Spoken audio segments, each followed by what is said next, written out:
Right now on H-Town High School Sports, it's do or die action in round one of the softball playoffs. We'll see who's moving on in the postseason. In baseball, district championships are on the line in the final week of the regular season. We'll have the big game action. From the hardwood to the high jump, we'll have a special report on this Strake Jesuit Crusader. And back in softball, it's off to Atascocita to meet our Coach of the Week. So get set to celebrate. H-Town High School Sports starts now.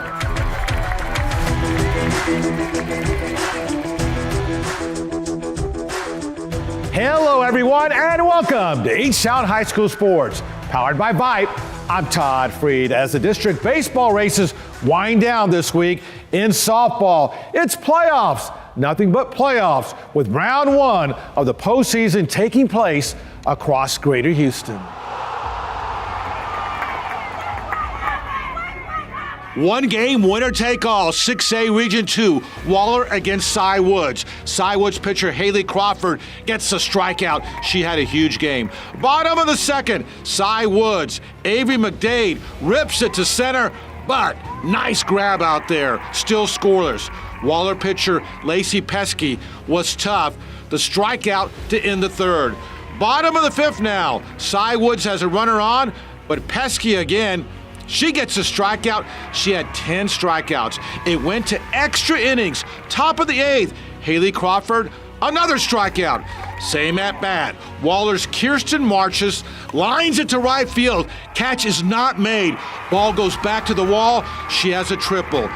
Then Jaden Standifer at bat. It'll be a squeeze bunt. Third baseman Easton Wilkie fields, and they get the out at home. Huge play. Now, bottom of the ninth, Cy Woods at bat. Megan Wang, base hit into right field. After Wang had advanced to third base, Cassidy St. Clair at bat, and that gets through for the first and only run of the game. The game winner, Cy Woods wins 1-0. A two-hit shutout for Haley Crawford, and the Wildcats advance in the postseason. 1, 2, 3, take it! Dickinson facing Alvin. One game, winner take all, 6A Region 3. Alvin, top of the second. Kylie Huffman, base hit to center field. Veronica Harrison will come in, 2-0 Yellow Jackets. Alvin pitcher Maddie Matthews was cruising with the bases loaded, gets the strikeout, 10 Ks through 5 innings. Top of the sixth, still 2-0. Veronica Harrison tags it. That's a double to left center. Cameron DeLeon scores, and it's 3-0. Then Kylie Huffman, base hit center field. Brianne Wetman and Alana Ramos come in. It's 6-0 Alvin. Then Abigail Patak tags it way back to center field. Maddie Matthews will score a 9-run sixth inning. Alvin advances with a convincing 11-0 victory.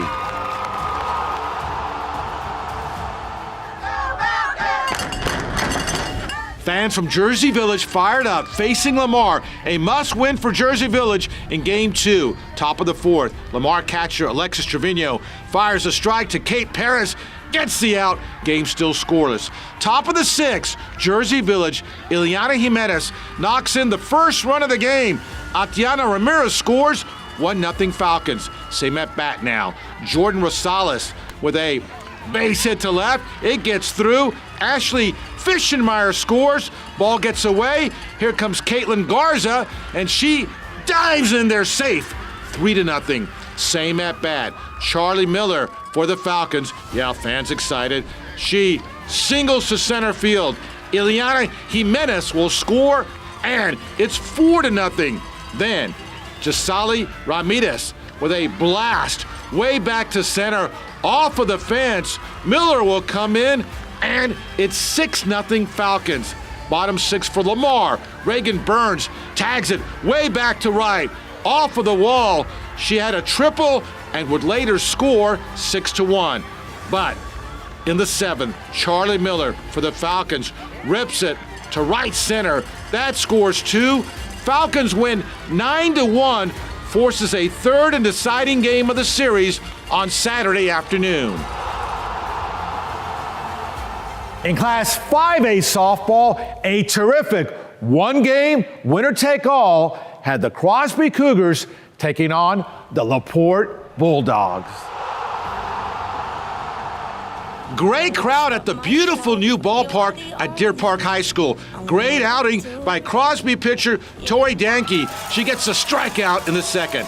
Top of the fourth, still scoreless. Crosby runner on first, but LaPorte catcher Sophie Jantz fires a strike from her knees and the out at second. Top of the fifth, Crosby has 2 on, still no score. Allie Mooneyhan connects, it just gets through. Both runs will score, and it's 2-0 Crosby. Now, top 6. Bases loaded, ball 4. Caitlin Clark will trot home, and it's 3-0 Lady Cougars. Same at bat now for Crosby. Madison Garcia, base hit to center. Katie Blackman and Belle Land will come in. It's 5-0 Crosby. Top of the 7th now. Belle Land at bat. She rips it. Too hot to handle. Morgan Lloyd comes in. Crosby wins 6-0, and they advance to the area round of the 5A Region 3 playoffs. In baseball, first place in the District 25A race entering the final 2 games of the season belonged to the Fulshear Chargers, but just 1 game back was the rival Foster Falcons. And as fate would have it, those teams would face off twice to close out the season. The first of those matchups on Tuesday gets our nod as the Fred Haas Auto Group Game of the Week. Great crowd on hand at Fulshear High School, spirited at that. Bottom of the first, Chargers Lane Arroyos with a hot shot to second, and that gets through. Ty Powell scores 1-0, Fulshear on top. Top of the second, Foster has a runner at second, but Tyler Schumann gets a big strikeout. Top 6, still 1-0, Foster at bat. Julio Cueto with the base hit. Alex Burnell will score, and the game is tied at 1. Bottom of the 6th, game tied at 1. Fulshear's Kevin Fuentes at bat. Base hit to left field. Ball gets away. Micah McCullum scores. It's 2-1. Fulshear takes the lead. Then, with 2 runners on, Zach Nicholson at bat. And Zach, a perfect bunt. He'll be safe at first, and the bases are loaded. Then, Mason Schultz at bat. He rips it to right field.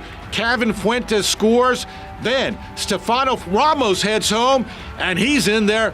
He's pretty happy, too. The ball gets away, so Zach Nicholson also scores. 5-2 Fulshear. Now, last chance for Foster, but Tyler Schumann gets the strikeout to end it, and a big-time celebration. Fulshear wins 5-2. They go to 13-0 in district, and they win the District 25A championship. Your Fred Haas Auto Group Game of the Week.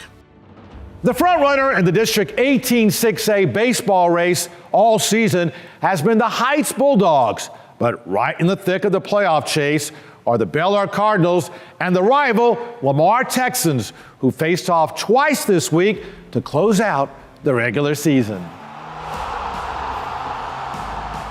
Out come the Lamar Texans at Delmar Field. Bottom of the 3rd, Lamar at bat now. Jamal Williams rips it to right field. Jehu Miller and Tristan Brown score.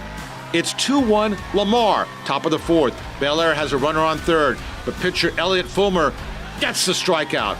Bottom 4, Bel Air catcher Jorge Arcia throws a strike to second and picks off the runner. Still 2-1 Lamar. Top 5, Cardinals, Michael Peavy, perfect bunt. That scores Tony Boteo, and the game's tied at 2.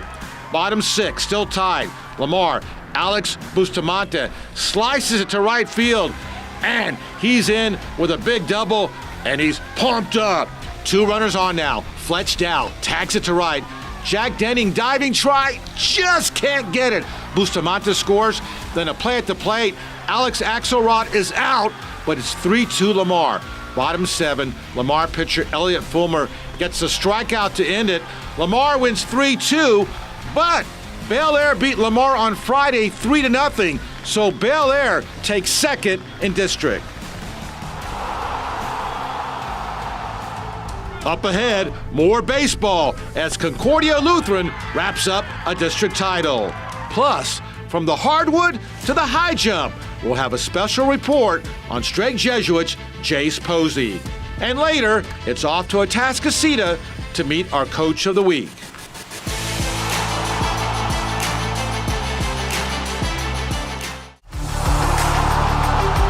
It's been a powerhouse season in private school baseball for Tomball Concordia Lutheran. The Crusaders owned a lofty 28-2 record and a number 2 state ranking, entering its regular season 3-game finale against St. Pius X. Beautiful afternoon for baseball at St. Pius X. Panthers junior pitching standout Kason Evans with the strikeout in the first inning. Bottom 1. Pius runner heads to second, but pitcher Egan Collins picks him off at second. Bottom 2. Collins had a big outing. Here he gets the strikeout.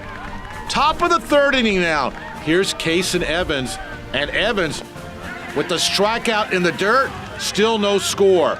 Top of the fourth now. Evans again with the heat and another K. Same at bat. Dylan Knight at bat.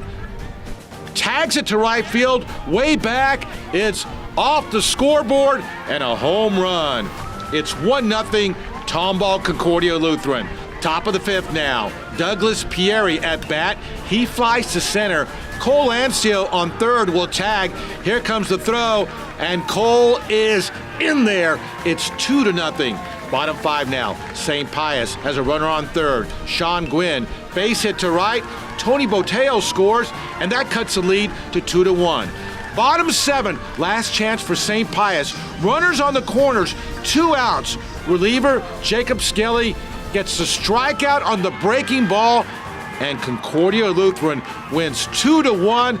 They also seal the district championship. This is a huge weekend in track and field with the regional meets taking place across the state, including the 5A and 6A Region 3 meet in Humboldt. We'll have those highlights on next week's show.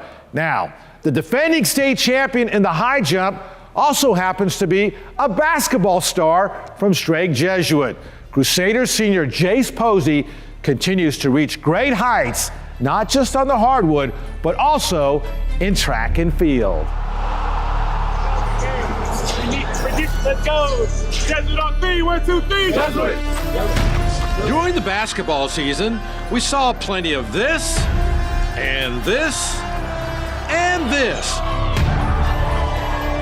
From Strake Jesuit Crusader and TCU basketball signee Jace Posey. This spring, the 6'4" Posey continues to reach great heights, albeit in a different athletic arena, as one of the state's and even nation's premier high jumpers in track and field. He just has an unbelievable kinesthetic awareness of when he's in the air, and you can clearly see it when he high jumps, but also you can see it when he's got a basketball in his hand. And, I guess that all comes to having to adjust, coming off of a defender to dunk a basketball or going in for an alley-oop, and just that spatial awareness. I think basketball helps a lot, and then support. Out of all the sports, I'm gonna say track is the most supportive sport. It's just a very welcoming community, and everybody wants you to succeed. And I think that's one of my biggest motivators. Like, I just feel like I can't let everybody down, and I know I have people supporting me, and that makes me go harder. Posey's rise in track and field is all the more impressive considering he didn't even take up the high jump until his freshman season of high school, upon the suggestion of Crusaders head track and field coach Chad Collier. When he was a freshman, obviously I stuck my head in the basketball gym and saw how he moved around and saw how he could jump and literally jump out of the gym. And immediately went and found his mom and said, "Mom, Jace needs to come out and try the jumps, and specifically try high jump." Again, 6 at the same height, or you can go up one? He's a remarkable athlete. So Coach Collier sent him down here as a freshman one day. I was down here working, and he sends him down and says, "Ask Coach Curley if he thinks you could be a high jumper." And so I watched him jump a few times and said, "Jace, go tell Coach Collier you can be a high jumper." A high jumper who, as a junior last year, would break the Class A state record with a remarkable jump of 7 feet 4 1/4 inches at the state track and field meet. I didn't see it coming at all. I knew I could get 7 going into the meet. And then once I got 7, I had 1. And I just wanted to keep on going higher. I think I went 7.2, 7.3. And then 7.4 1/4 was to break the record. So I was just like, let's go for it. And when it happened, I shocked myself. The excitement and the atmosphere is just incredible, and that's how he competes. The bigger the stage and the brighter the lights, the bigger the performance, and so that type of atmosphere really suits Jace. But the sport that's most suited Jace for most of his life has been basketball. A TABC All-State player and Greater Houston Player of the Year finalist, Jace averaged 17 points and 8 rebounds a game this past season. His dad, James Posey, played in the NBA for 12 seasons while winning 2 NBA championships. It's influenced it a lot. Ever since I was young, I've always aspired to get to where my dad was in the league. So I know I got to go through the little things to get there. And then just to have him there, give me tips and just tell me what I'm doing right from wrong is very helpful. All that basketball pedigree aside, Jace's exploits in the high jump have put him in elite company here on Strake Jesuit's Wall of Honor, joining the school's all-time greats in track and field, and now setting his sights on defending his state championship. The goal this year, everybody has been asking me, what do I want to jump? And to me, it's not really about that. I want to get that state title again. So if I do that, I think that solidifies me as one of the better jumpers in the nation.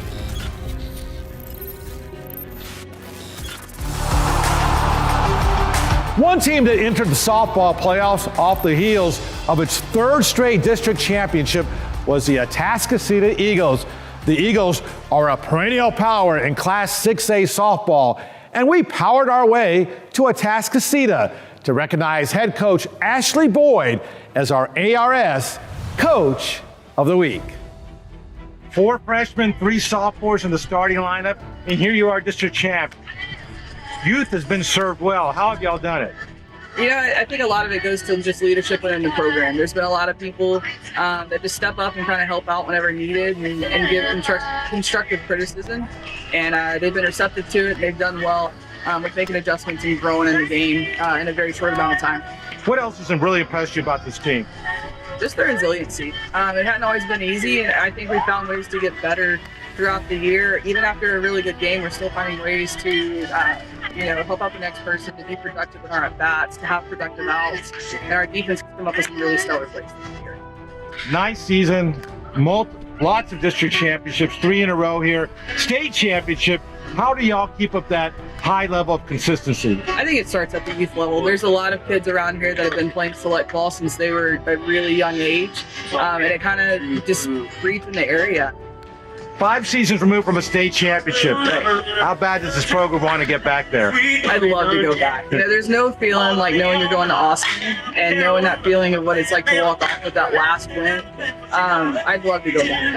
That's why you coach, it's why you play, you crave those moments and that ability to have a chance.